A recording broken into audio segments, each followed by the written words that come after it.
Öksürsen hele. Öksür de çekelim. Çekelim.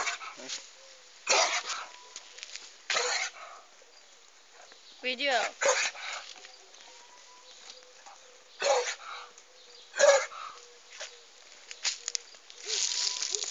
Ne yapıyor?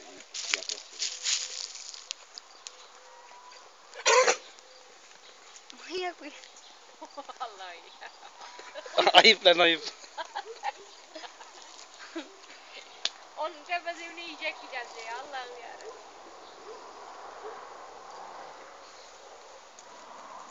Şu değil mi o öksür?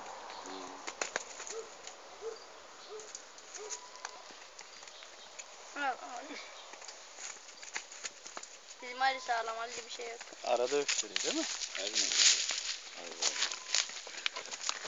Gidin yıkanın hadi gel.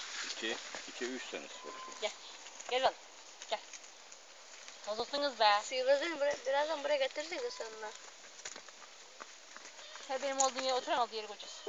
Orası çok, hani çok şey.